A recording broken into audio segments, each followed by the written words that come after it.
What's up, Internet? This is a grounded difficulty guide for No Return with Manny, where I'm going to show you not how to get a high score or do anything particularly difficult, but rather how you can just beat your first grounded run using relatively reliable strategies you can hopefully pull off yourself.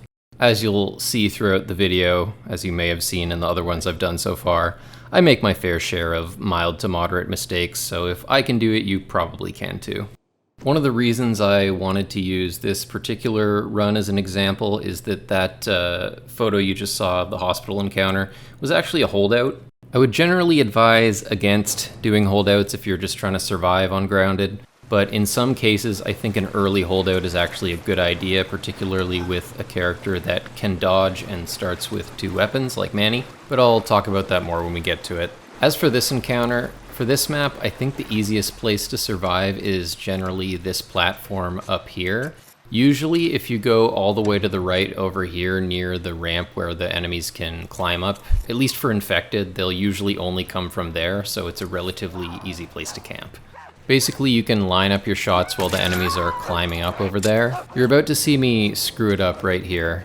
Yeah, I didn't get the leg stun, but what I was going for there is if you shoot below the knee, the enemy will get stunned, and then you can finish off with one hit from your weapon if you have one.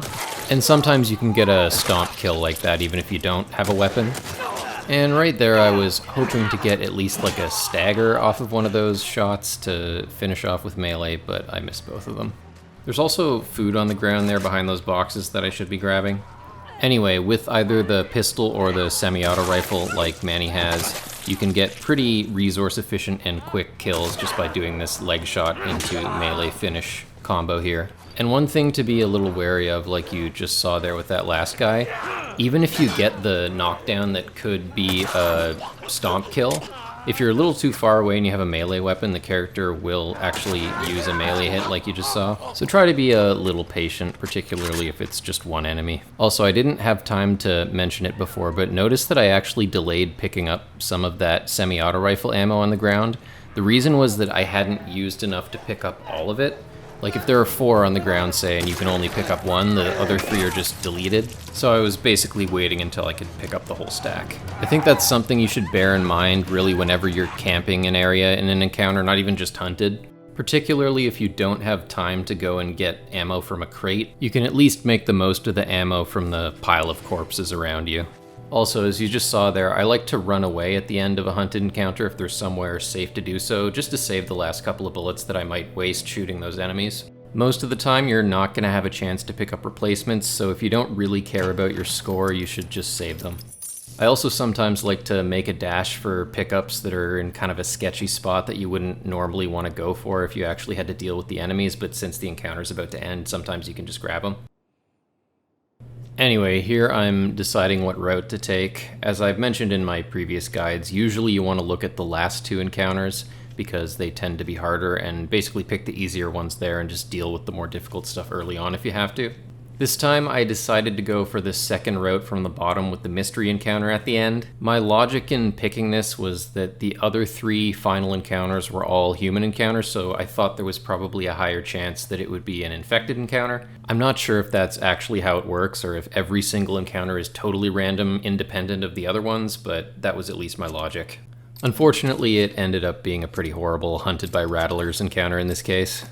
Anyway, based on this board, there isn't really any weapon I particularly need other than my 2 starting weapons. This is often the case for Manny. I think he probably has the best combination of starting weapons in the game. A shotgun would be nice for the boss, but I think the most important thing is making sure I have 4 pipe bombs and ideally 2 trap mines.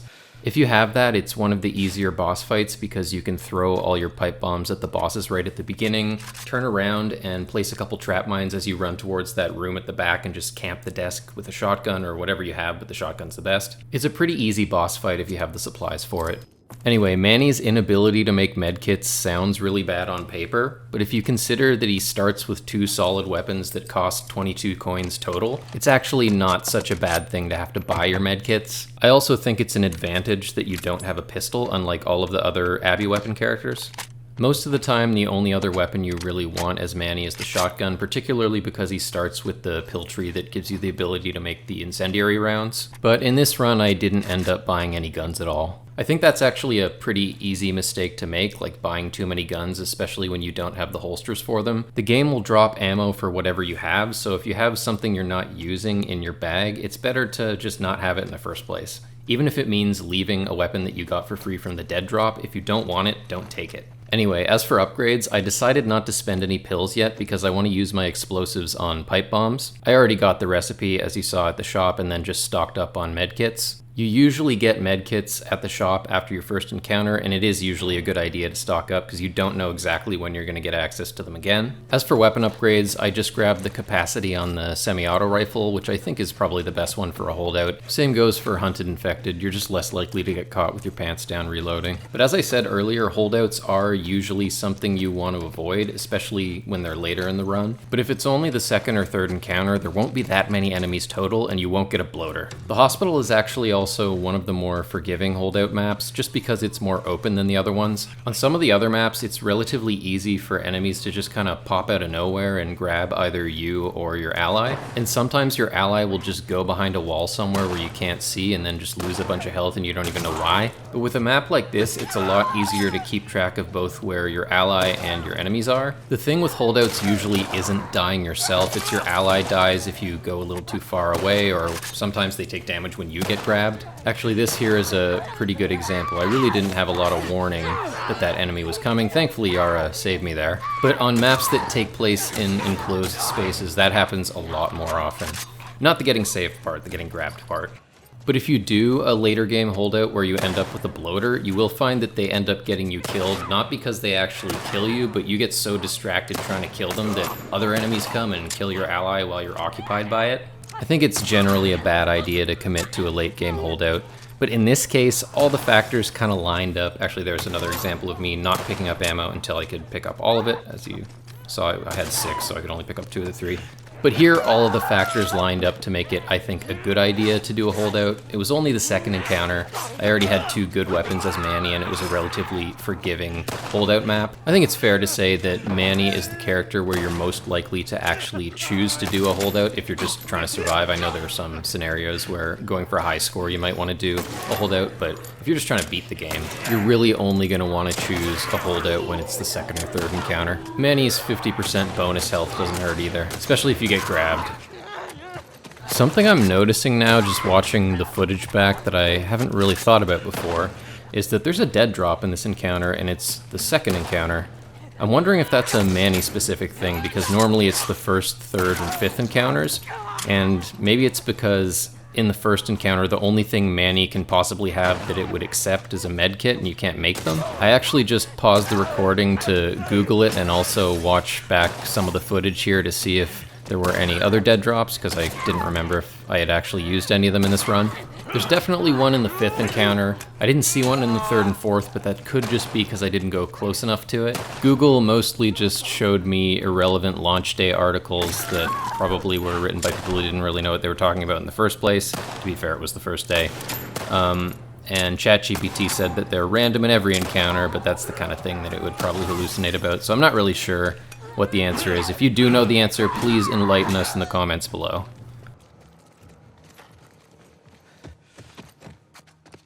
Not bad. Thanks.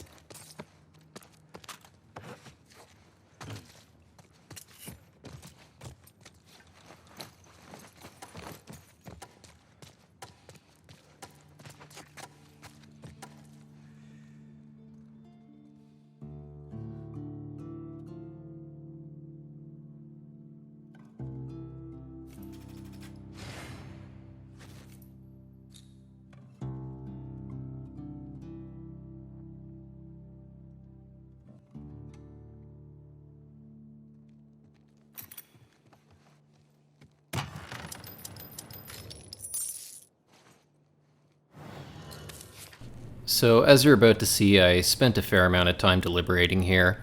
I even thought about switching which path I was going to take and doing the bottom one. In hindsight, that might actually have been the better call because the logging camp is actually not that bad for human hunted encounters, even though I would usually avoid those for the last two if you can. The reason is that you can just hide upstairs, and usually you won't get seen for most of, if not all of the encounter. And even once you are found out, it's still a relatively good place to camp where they can't shoot you from too many angles. In the end, I just decided to go with the original route, and I stocked up on pipe bombs for the capture encounter, not this one, but the next one. And I also grabbed both scopes because Streets is a pretty open map that you can do some sniping on. I think going for headshots from really far away using scopes is a pretty safe way to approach late game capture encounters, at least when the map is big enough. I was hoping for trap mines from the shop for the TV station, but didn't get any. I decided to get the Shiv recipe just in case the mystery encounter was infected. And even if it wasn't, I knew that there was a decent chance that that's what the dead drop would ask for in that level, so I could at least potentially use them there. I don't need scissors and tape for anything else anyway. As for why I wanted trap mines, the TV station has a pretty good hiding spot, but it's a combat encounter, so you want to thin the ranks a bit at the beginning of every wave. As you're about to see, I ended up having to use all those pipe bombs, plus a couple more that I crafted. Here, I decided not to use any of my pills yet because nothing that I had so far was really all that useful. I did end up getting crawl speed before the capture encounter on the streets because there's a lot of brush there that you can crawl through. But aside from that, I decided to just save up until I got my final manual. The thing about Manny's starting pill tree is if you get the pipe bomb recipe, that's basically always the best use of one full unit of explosive. Crafting hunting pistol ammo isn't bad if you don't have it, but it's not as useful for Manny as it would be for any other character. The issue is that everything Manny can make that requires alcohol also requires explosives. Like making hunting pistol ammo would actually be really good if he could make medkits because they only cost explosive and scissors, but the fact that he can only use alcohol to make pipe bombs and explosive rounds for the shotgun means that the fact that hunting pistol ammo costs scissors is actually kind of bad. Like if you make hunting pistol ammo, you're stopping yourself from making shivs and pipe bombs at the same time. That's not to say there aren't situations where you should still make it, but I find that often enough I don't really want to touch that pill tree at all. And speaking of, I guess, anti-synergy in Manny's character design, at least on Grounded, his parts bonus isn't really all that useful. I've talked about this in my other guides, but I think it bears repeating. Abby weapons don't really need as many upgrades as Ellie weapons. Like for example, Ellie's rifle isn't really all that useful until you get the scope, which costs 100 parts, and the semi-auto rifle scope is nice, but it's not really essential in the same way. The only Abby weapon upgrade that's kind of comparable is the reload speed on the crossbow, because if you don't have it and you miss the headshot and just get a body shot, you won't have time to shoot again if it's a human enemy before you get shot back. But I would say that Ellie's bow is even worse. It's pretty much useless until you get the draw speed upgrade and doesn't really reach its full potential until you get all of them. For the hunting pistol, the scope can be nice on some of the bigger maps if you're actually going to be sniping, and also the accuracy upgrade if you're doing that, but it's really more of a situational thing because you don't really need to go for headshots, with humans at least. And for all three of the Abby weapons with scopes, the stability upgrades don't seem to actually affect the stability when you're aiming with the scope, so they're all kind of useless. And the reload speed is the only upgrade on Abby's shotgun that really matters all that much, and it only costs 40 parts. Compare that to Ellie's shotgun, where fire rate and capacity are both quite good, and even the recoil is at least useful, unlike on Abby's shotgun, where it only affects the second of the two shots. Anyway, the point is that bonus would have made a lot more sense on an Ellie weapon character, especially Dina, because lore-wise you could say that she gets it because Eugene taught her or whatever. But as for this encounter, the hiding spot that I mentioned earlier is like the outside area in front of where I am right now. But for any combat encounter like this where you're planning to hide somewhere, it's actually better to be a little bit outside of your hiding spot when the wave spawns in, because they will know that location, and so they'll go somewhere kind of close to where you're hiding but not exactly there, which gives you a little bit of an advantage. Just make sure you don't go so far away from your hiding spot that the enemies can potentially spawn in it and then you have to improvise. Anyway, here the dog smelled me, so I waited until it was as close as I could before killing it from a spot where I was fairly sure I wouldn't be shot while I was doing the melee. And here, since I could only see that one melee guy in the background, I took a little risk and went for this. I was pretty sure with the extra health Manny gets I could survive one direct hit and then just start chucking pipe bombs. like so. I think you can probably already see by now why I would have liked to have a couple of trap mines for this. It definitely helps if you can put one in one of those doorways at the beginning of each wave. This here is also, I think, kind of pushing my luck. You're really never supposed to aim directly at a human enemy that's also aiming at you with a similar ranged weapon. The reason I did it was to conserve pipe bombs, but considering there's still another enemy alive, it's not a very safe thing to do. Like, if the other enemy was pointing a gun at me from that door there on the left, it would have ended quite badly. But with 2 full waves left, I wanted to save every pipe bomb I could.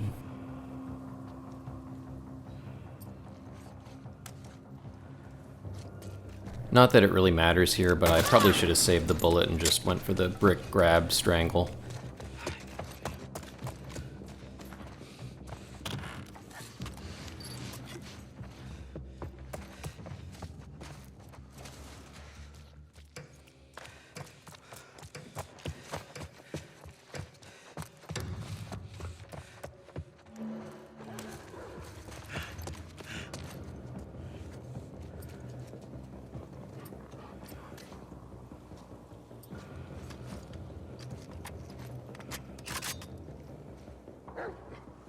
This time, I decided to shoot the dog instead of using the brick so I could still use it with one of the enemies later, which I did eventually do. And in a second here, we have 2 pipe bomb disasters in a row.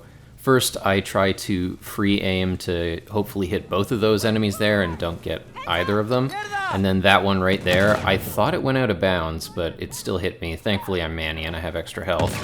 And there, that one I did thankfully get the AoE stun of both enemies, which allowed me a little timing window to get that heal off. And now I'm just trying to save pipe bombs for the next wave, so I just go for the shot here. It was a little risky, but I could still use that gambit to get my health back. It's shoot a grabbed enemy, so all I'd have to do is use the brick when one of them got close. I actually end up doing that to the next enemy in a minute here. Arguably, maybe I should have saved it for the 3rd wave, but I wanted to make sure I at least got the money, I guess.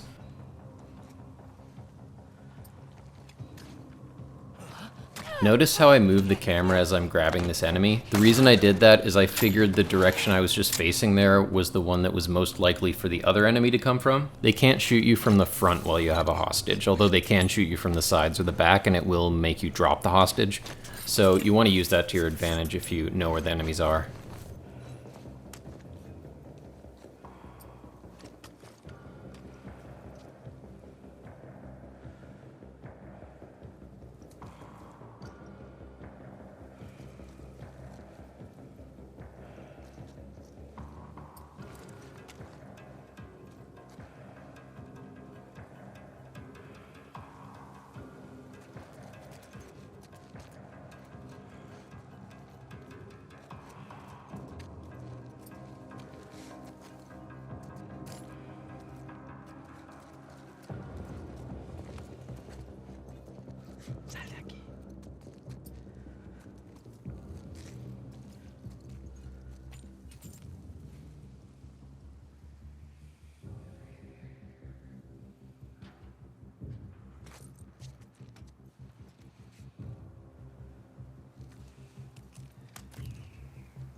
I think it's kind of weird that they don't make him do it left-handed when it's around the corner like that. That definitely hit the wall.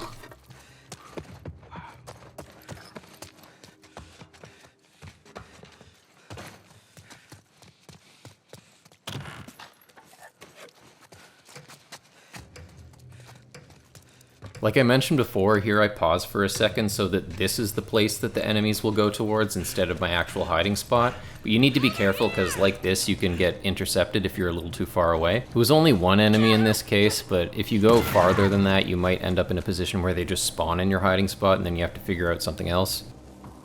Watch this pipe bomb here. Isn't that hard to look at? Definitely be careful with the lock on while they're moving when you have an obstacle like that. The one I threw at the enemy before that was cutting it pretty close too, actually. And now I'm going to use that same turning the camera while grabbing a hostage to block other enemies from shooting me thing.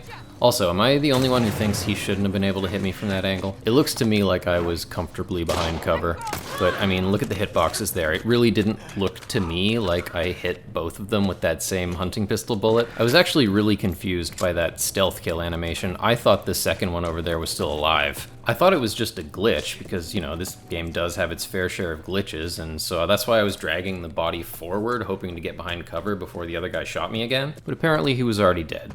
As the kids say, we take those.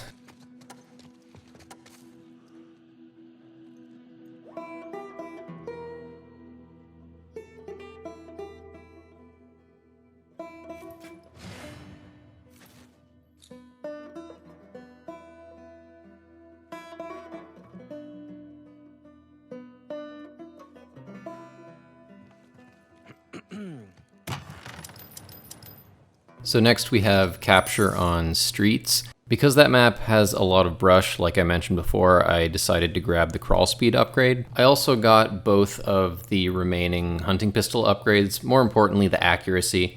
If you don't know the difference between stability and accuracy, stability is how much the reticle shakes around, and accuracy is how precisely the bullet goes exactly where you're aiming, because there's a little bit of randomness to where the bullets actually go. Like if you use the regular reticle, which is just a circle instead of the dot that you can also use, the size of the circle is basically how accurate the gun is. You might notice that it gets smaller if you get an accuracy upgrade. The bullet will go somewhere in that circle, but there's a little randomness to it. The reason I prefer the accuracy upgrade over stability for both the hunting pistol and the hunting rifle, which I believe are the only two scoped weapons that have accuracy upgrades. But the reason I prefer accuracy is that at least when you're aiming down your scope, it doesn't seem like the stability upgrades really affect how much it shakes around. It seems like it only affects when you're not using the scope.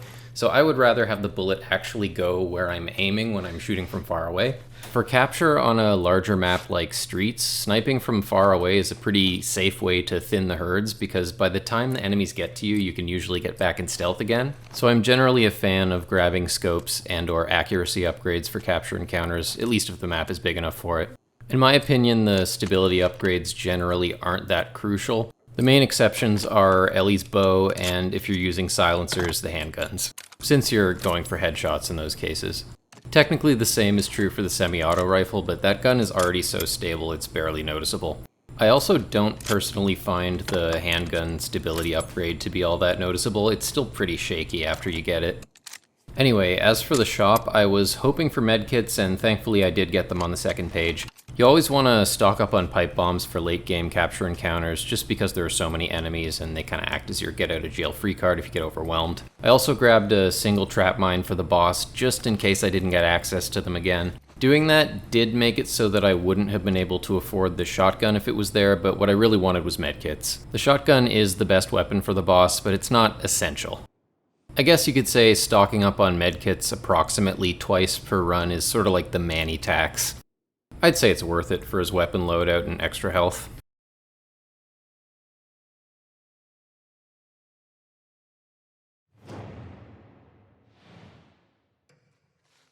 So having Lev here is a nice little safety net if I get swarmed, and I do, as you're about to see actually.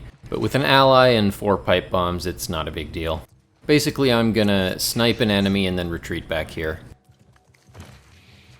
Not that it's a big deal, but I should probably have used the semi-auto rifle here, since it would be pretty easy to line up an easy headshot from stealth. I tried to shoot another one here before retreating because I was pretty sure they weren't going to be able to hit me until they got closer. And notice I don't start running until I'm facing the opposite direction. Your chances of getting hit when you're moving away from an enemy, especially if you're running, is way lower, and also on the flip side, if you're running towards an enemy, you're way more likely to get hit. Basically, if you're running towards an enemy on grounded that's pointing a gun at you, you're supposed to die. And this is basically what I meant before when I said the map is big enough that by the time they get close to you, if you run away after you snipe someone, you're going to get back in stealth. Arguably, I didn't even need to use pipe bombs here, but I'm less likely to get surrounded that way. Like this, but perhaps if I hadn't used pipe bombs, he wouldn't have known I was there, so who knows. But now that there are only 3 left, I can kill the rest with less precious resources, because the last guy will never leave the safe, so really there are only 2 I have to deal with. I was actually surprised that that guy popped out there, just because of the red pipe bomb from the mod there. I don't know if he was hit by the explosion or what happened, but I thought it was pretty unlikely there'd be someone there. Saw them jump over there.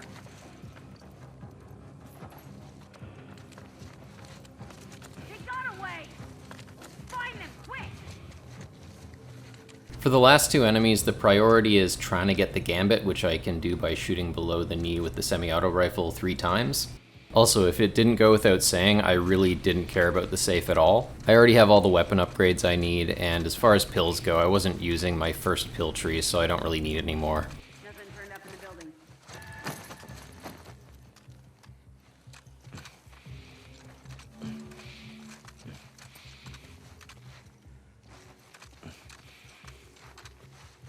While I would normally appreciate it, it's kind of annoying that Lev landed 2 shots here because I was trying to get the gambit. Thankfully, the last guy's inside a building where it's sort of awkward for Lev to get an angle, so I did get it, as you're about to see. Not a huge deal, but I probably should have gone back to where I started because there was some semi-auto rifle ammo in a drawer there.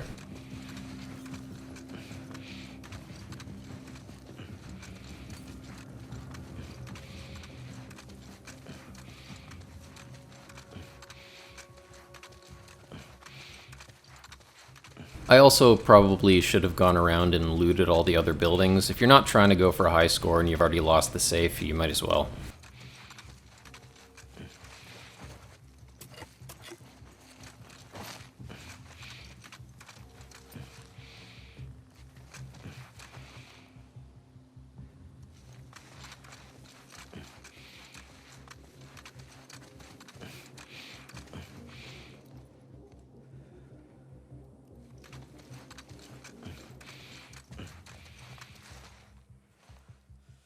Again, because of the gambit, I'm not trying to kill him here, I'm just trying to shoot him below the knee twice. So going back here, hopefully Lev's not going to get an angle and I can wait till the guy gets back up and shoot him again.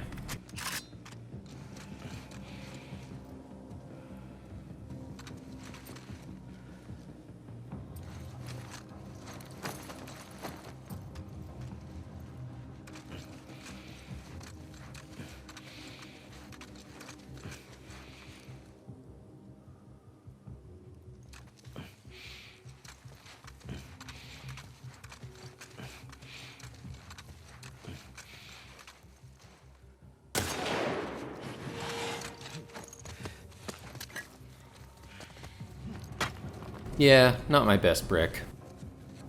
At this point, I'm perfectly happy for Lev to steal the kill if he wants. He doesn't, though.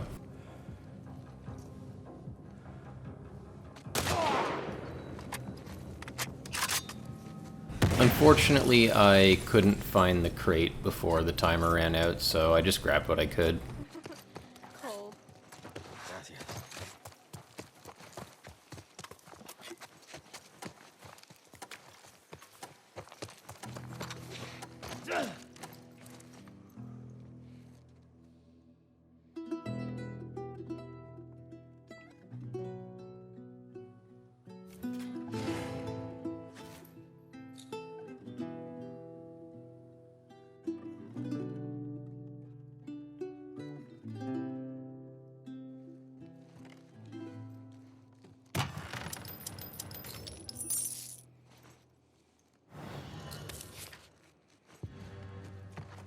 So, as I mentioned earlier, I decided to do this mystery encounter because I thought maybe because all the other ones were human encounters that there was more of a chance that this one would be infected. I don't know if that's really how it works, but at least that one had a chance of being infected, but unfortunately it was hunted by rattlers. Thankfully, I was able to get this extra health upgrade here. I also grabbed the hunting pistol ammo recipe because I didn't really have anything else to get. I'm pretty sure if the shop didn't have pipe bombs here, you probably wouldn't be watching this video because I probably would have died. But it went about as well as could be expected, to be honest, other than the very end, as you'll see. The RNG gods were definitely smiling upon me in the last 10 seconds or so.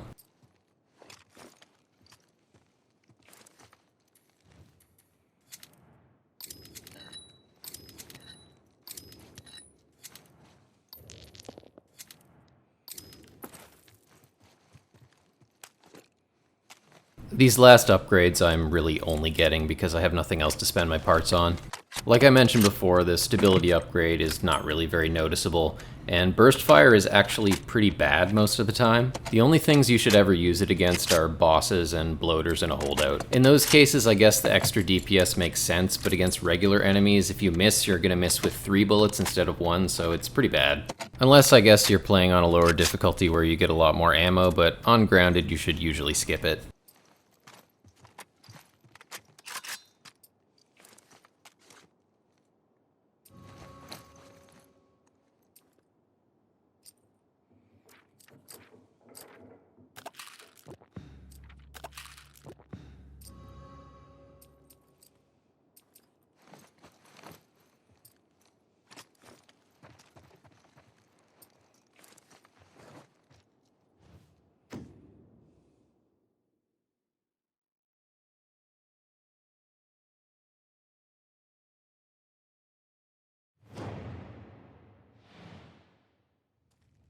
So I had no plan for this other than to hide. Kind of just ran around like a chicken with my head cut off until the enemies spawned in. I actually didn't know if this was infected or human or what yet, so maybe getting rid of that shiv wasn't necessarily the greatest idea. As you're about to see, I'm actually almost about to get grabbed by a rattler chained clicker, like right here. I went to go and grab that thinking it was an item. It was not. But if I had known that this was a human encounter, I think going for the dead drop there would have made sense. I know it is a human encounter, so technically it was a good gamble for a possibility at a free shotgun, but given that I didn't know that, questionable. Anyway, my plan here, to the extent that I have one, is to just try not to get spotted as long as possible and then use my pipe bombs. And considering I can't really see anything in the dark, see I'm using the lock on to tell where people are, I tried to deke around the desk there to have the first guy not see me, but then the second one saw me through the window. That clicker near the door actually, I think, helped a lot in hindsight, just in terms of zoning, like limiting where they could come from. I think this would have been a lot worse with WLF or Seraphites. But you can actually hear there's a second clicker somewhere on the left. I never saw where it was exactly, but I bet it was helping with zoning like the other one. They definitely help camping in a hunted encounter against rattlers, but if you have to run away, it makes it pretty dicey because you can run into one pretty easily. Here I decided to relocate after hearing a couple of different voices. Perhaps I got a little lucky that there wasn't randomly like a shotgun guy there. That could have ended my run right away. There are a lot of random things that can happen and just kill you right away that you couldn't really plan for in a hunted by humans encounter, so you really should never volunteer for them.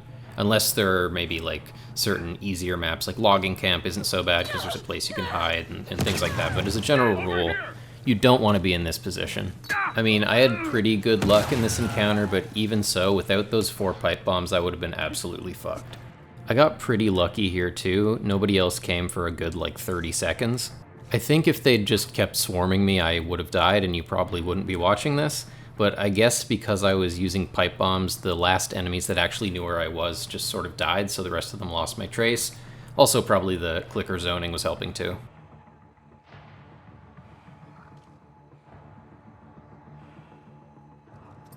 Here I finally feel confident enough that I'm in stealth to sneak in a heal, which I almost got punished for, as you can see there. I'm not sure why I didn't get the killing blow there.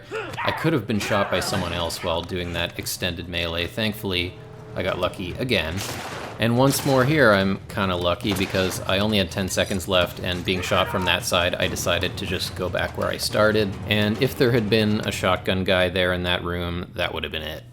Anyway, you should never pick an encounter like that in the late game, but if you are stuck with one for whatever reason, like if it's random like this, hopefully that's at least an okay example of how to roll with the punches.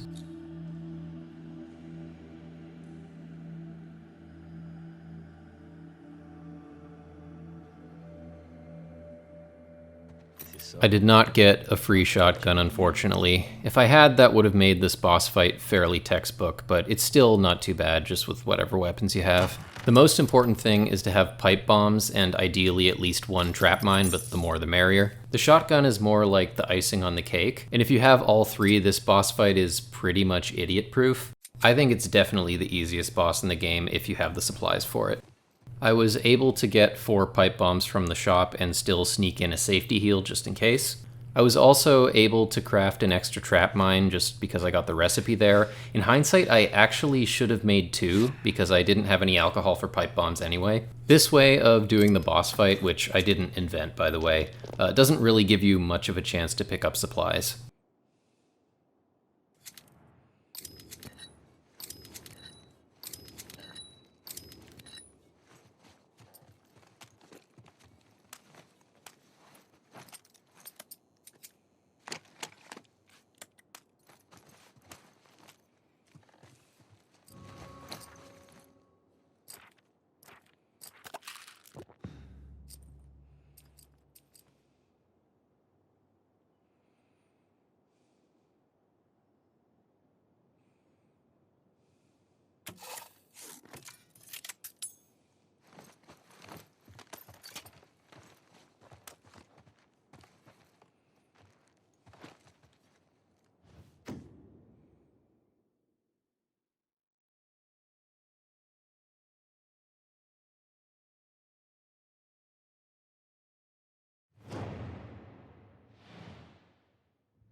So start by chucking all your pipe bombs at the bosses. You can free aim to try and hit both of them, but usually you'll hit the second one if you just lock on the first anyway. If you have 3 or more trap mines, you can place one right there before you go, but just place them somewhere outside or inside of the door on your way, and from here you pretty much just camp this desk until you kill all the enemies. The first couple will die from the trap mines you placed around the door, depending on how many you had. And from here, you just want to pop up from the desk and shoot them as they come in. That's why the shotgun's the best. You don't have to be particularly accurate, unless you can craft more pipe bombs, which is always what you should do if you can, because that's basically 2 free kills. Stun bombs are also good if you're a character with Ellie's weapons, but instead of melee kills, I would recommend just going for easy headshots while they're stunned with like the handgun or something. That way you can stay safely behind the desk. That's also what I'd recommend doing with your brick if you have one, unless it's like the last enemy or something.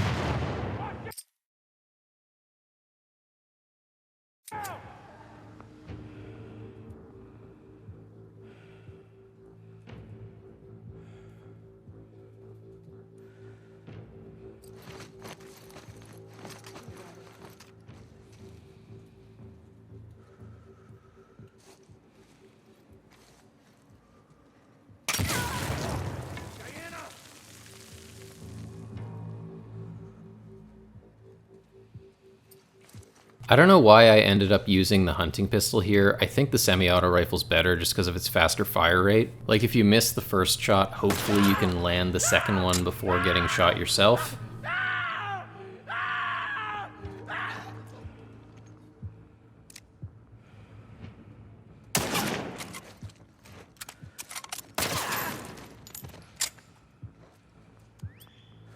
This got slightly dicey here after I missed this shot. That's the sort of thing that probably wouldn't happen if you have a shotgun.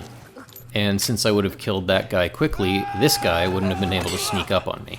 Thankfully I was paying attention.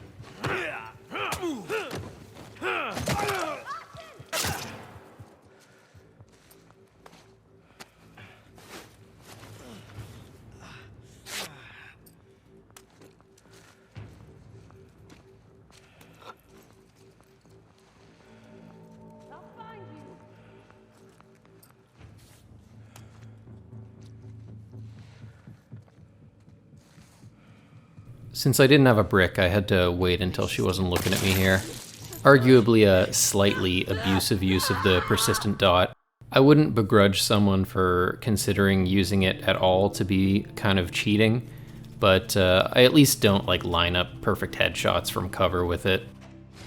Anyway, that's all for this one. Thanks for watching, and see you in the next one, which I think is going to be Ellie, because I got a pretty decent run the other day. So see you then.